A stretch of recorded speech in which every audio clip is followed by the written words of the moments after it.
Step into Value Zone. Value Zone. Hypermart. Patanjali. Shri కొండ సురేఖ గారు.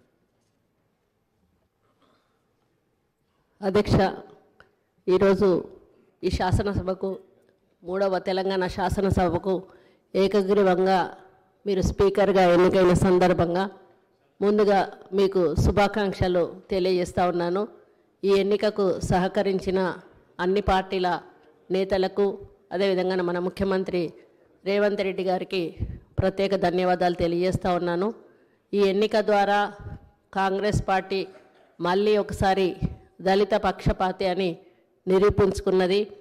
నేను దాదాపుగా ఇది 5వసారి శాసనసభకు ఎన్నిక కావడం. ఆ రోజు యనమల రామకృష్ణుడి దగ్గర నుంచి మొదలు పెడితే కిరణ్ కుమార్ రెడ్డి గారు, సురేష్ రెడ్డి గారు, మత్సూదనాచారి గారు, ఆ తర్వాత మీ ఆధ్వర్యంలో ఈ సభలోకి అడుగు పెట్టడం జరిగింది. ఈ సభ యొక్క పవిత్రత గురించి అందరూ కూడా చెప్పడం జరిగింది. ఎన్ని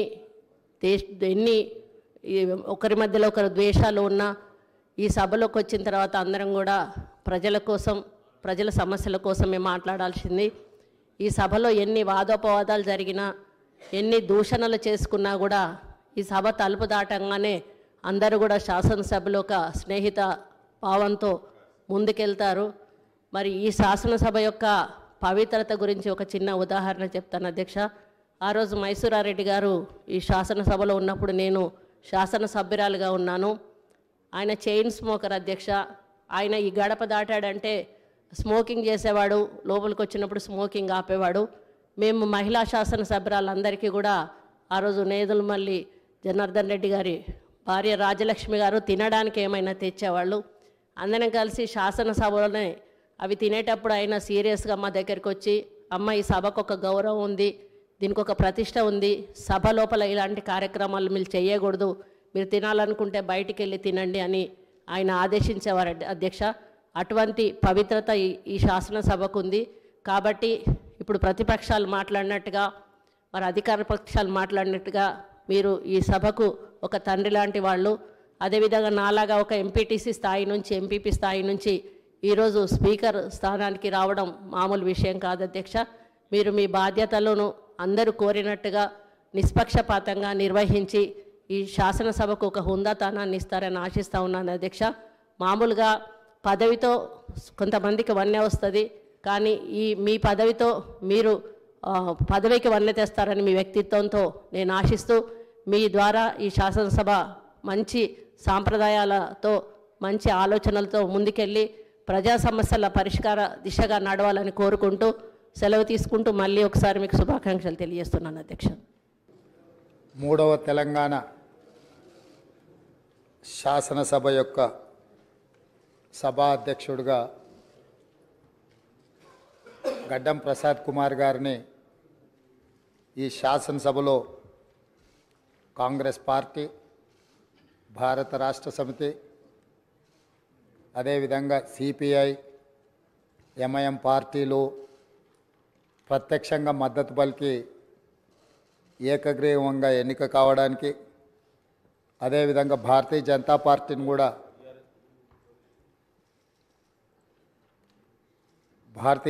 పార్టీని కూడా సంప్రదించడం జరిగింది. వారు కూడా పరోక్షంగా ఈ ఎన్నిక ఏకగ్రీవం కావడానికి సహకరించినరు. సభాపక్ష నాయకుడిగా మా సభ్యులకు, భారత రాష్ట్ర సమితి అధ్యక్షుడు మరియు శాసనసభ్యులకు, ఎంఐఎం అసదుద్దీన్ ఓవైసీ గారికి, అక్బరుద్దీన్ ఓవైసీ గారికి, సిపిఐ పార్టీ నాయకులకు అందరికీ, ఆ పార్టీ అధ్యక్షులకు, శాసనసభ్యులందరికీ కూడా ఈ సభాపక్షాన మనస్ఫూర్తిగా వారికి ధన్యవాదాలు తెలియజేస్తున్నాను. ఈ సభ ఒక మంచి సాంప్రదాయానికి మొదటి రోజే మనమందరము ఒక మంచి సాంప్రదాయాన్ని ముందుకు తీసుకెళ్ళడానికి అందరూ సహకరించడం, ఈ సాంప్రదాయం భవిష్యత్తులో కూడా కొనసాగాలి. ఈ మంచి సాంప్రదాయము సభ సమన్వయంతో, అందరి సహకారంతో ఈ సమావేశాలను మనం నిర్వహించుకుంటే తెలంగాణ ప్రజల యొక్క ఆకాంక్షను, తెలంగాణ ప్రజల యొక్క ఆలోచనను ఈ సభ ద్వారా పరిష్కరించడానికి అవకాశం ఉంటుంది. అదేవిధంగా గడ్డం ప్రసాద్ కుమార్ గారు నా సొంత జిల్లా, నేను ఎక్కడి నుంచి అయితే శాసనసభ్యుడిగా ప్రాతినిధ్యం వహిస్తున్నానో ఆ ప్రాంతం వాడు. వికారాబాద్కి చరిత్రలోనే గొప్ప పేరుంది. నిజాం సర్కారు ఉన్నప్పుడు చాలా రుగ్మతలు ఉన్న వాళ్ళకి వైద్య సహాయం అందాల్సిన వివిధ రకాల ఇబ్బందులు ఉన్న వాళ్ళందరినీ కూడా వికారాబాద్ గుట్ట మీద వైద్యం చేస్తే అందరికీ ఆ రుగ్మతలు తగ్గి సమస్యలు పరిష్కారం అవుతాయని తెలుసు. ఇప్పటికి కూడా అక్కడి వాతావరణం, అక్కడి గాలి, అక్కడి నేల ఒక మంచి వైద్యానికి ఉపయోగపడే ప్రాంతం. ఆ ప్రాంతం నుంచి వచ్చిన గడ్డం ప్రసాద్ కుమార్ గారు మన 3వ శాసనసభకు స్పీకర్గా ఎన్నిక కావడం ద్వారా సమాజంలో ఉన్న ఎన్నో రుగ్మతలను, సమస్యల్ని ఈ సభలో వారి నాయకత్వాన చర్చ జరిగి పరిష్కారం అవుతుందని చెప్పి నేను స్పష్టంగా భావిస్తున్నాను, ఆశిస్తున్నాను. అదేవిధంగా వారు అతి సామాన్యమైన కుటుంబం.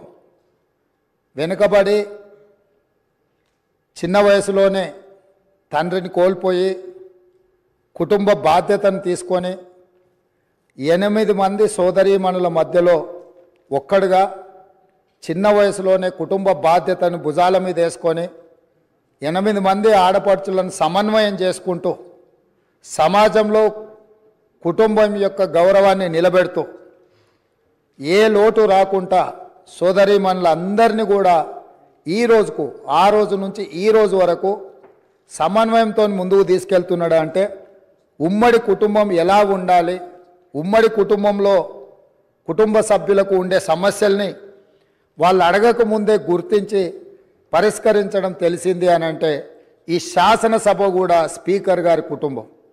మనందరం కూడా వారి కుటుంబంలో సభ్యులం. అది ప్రతిపక్షమో పాలకపక్షమో విపక్షమో అనే విభేదాలు లేకుండా సభ్యులు అంటే ఈ సభ యొక్క సభ్యులు. ఆ సభ్యులు లేవనెత్తే అంశాలను, వారు లేవనెత్తిన అంశాలలో ఉన్న లోతును దృష్టిలో పెట్టుకొని తప్పకుండా స్పీకర్ గారు ఆ సమస్యలకు పరిష్కారం చూపిస్తారు. ఒక కుటుంబాన్ని, ఉమ్మడి కుటుంబాన్ని నడిపించడం, సమన్వయం చేయడం, సమాజంలో ఆ కుటుంబం యొక్క గౌరవాన్ని నిలబెట్టడం తెలిసిన వ్యక్తులు ఈ సభకు సభాధ్యక్షుడు అయిందంటే మన అందరి యొక్క హక్కులను తప్పకుండా వారు కాపాడతారు.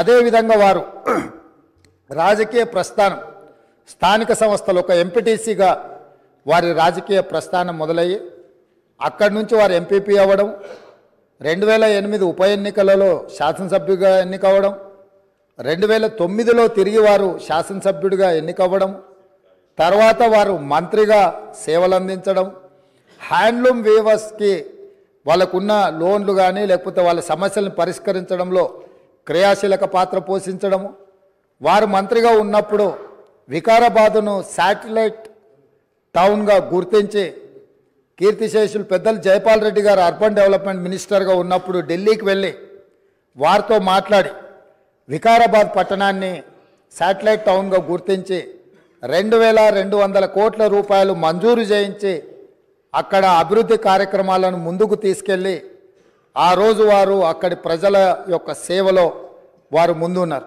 అదేవిధంగా అక్కడ మెడికల్ కాలేజ్ కావాలని వారే ఆ రోజు ఆ ప్రతిపాదన తీసుకొచ్చి ఈరోజు మెడికల్ కాలేజ్ మంజూరైంది. ఇంకా స్టాఫ్, ఇతర అంశాలు కూడా కొన్ని ఉన్నాయి.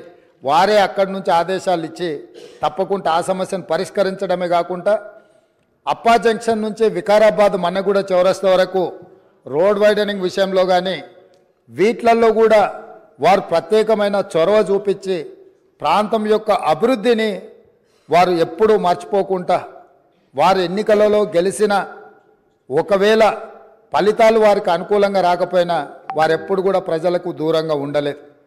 కాబట్టి ఈరోజు గడ్డం ప్రసాద్ కుమార్ గారు లాంటి వ్యక్తులు సునిశ్చిత దృష్టితో, సమస్యల అవగాహనతో, సభ్యుల సమన్వయంతో ఈ శాసనసభను వారి నాయకత్వంలో మనందరం ఒక ఆదర్శవంతమైన శాసనసభగా నడిపించడానికి వారి పూర్తిగా మన అందరికీ దశ దిశ నిర్దేశిస్తారు.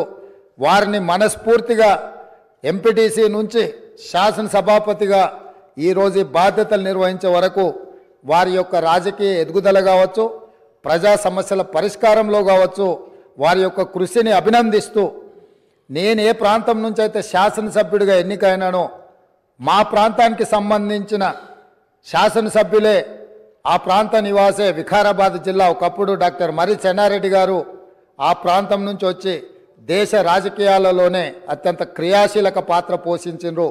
ఆ ప్రాంతం నుంచి వచ్చిన గడ్డం ప్రసాద్ కుమార్ గారు ఈ సభ అధ్యక్షుడిగా ఎన్నికవ్వడం, ఈ ఎన్నికవ్వడానికి సహకరించిన మిత్రపక్షాలన్నిటినీ ప్రతిపక్షాలన్నిటిని కూడా మరొకసారి అభినందిస్తూ మనస్ఫూర్తిగా వారికి అభినందనలు తెలియజేస్తూ ఈ సభలో సభ్యుల యొక్క అందరి హక్కులను వారు కాపాడతారనే నమ్మకంతో వారి అభినందిస్తున్నాను. వారి నాయకత్వంలో మేమందరం కూడా రాష్ట్రానికి మేలు జరిగే విధంగా కార్యక్రమాలు తీసుకుంటామని తెలియజేస్తూ సెలవు తీసుకుంటున్నాను.